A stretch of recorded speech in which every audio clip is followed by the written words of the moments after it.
एक मालिक था। वो व्यापार कर रहा था और उसका व्यापार बहुत ही अच्छा चल रहा था। उसका एक विश्वासु नौकर था। वो नौकर अपने काम से काम रखता था और ज्यादा कुछ बोलता भी नहीं था। एक दिन वो नौकर काम पर नहीं आया। उसके मालिक ने सोचा कि वो पिछले 10 साल से यहाँ पर काम कर रहा है और उसने कभी पगार बढ़ाने की बात भी नहीं की है। वो बहुत ही ईमानदार भी था। मालिक को लगा कि शायद उसे अपना पगार कम लग रहा है, इसलिए वो आज काम पर नहीं आया। ऐसा सोच के मालिक ने उसका पगार बढ़ा दिया। दूसरे दिन वो नौकर काम करने आया।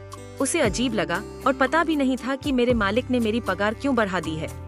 वो वैसे ही काम करता रहा जैसे पहले करता था। काश मैंने ये पहले किया होता, पैसों की कीमत क्यों करनी चाहिए। 3-4 महीनों के बाद फिर से वो नौकर काम पर नहीं आया। वो बिना बताए ही काम पर नहीं आया था। इस बार उसके मालिक को ये बात पसंद नहीं आई।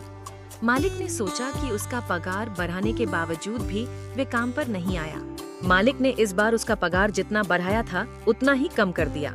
पगार कम करने के दूसरे ही दिन वे काम पर आया। इस बार भी वो वैसे ही काम कर रहा था जैसे वो पहले करता था। ये सब देखकर मालिक को आश्चर्य हुआ कि ये कुछ बोल क्यों नहीं रहा है। मालिक ने शाम को अपने नौकर को बुलाया और पूछा कि पहले मैंने तेरा पगार बढ़ाया था, तब तू कुछ भी नहीं बोला। मैंने तेरा पगार कम कर दिया, फिर भी तू क्यों कुछ नहीं बोलता? आखिर बात क्या है? नौकर ने बड़े ही शांति से बोला कि मालिक, पहले जब मैं काम पर नहीं आया था तब मेरे घर पर बेटी का जन्म हुआ था। उस वक्त भगवान ने आपको मेरा पगार बढ़ाने की प्रेरणा दी थी, क्योंकि घर का खर्च पहले से बढ़ने वाला था। इस वजह से आपने मेरा पगार बढ़ाया था। दूसरी बार जब मैं काम पर नहीं आया था तब मेरे पिताजी की मृत्यु हो गई थी।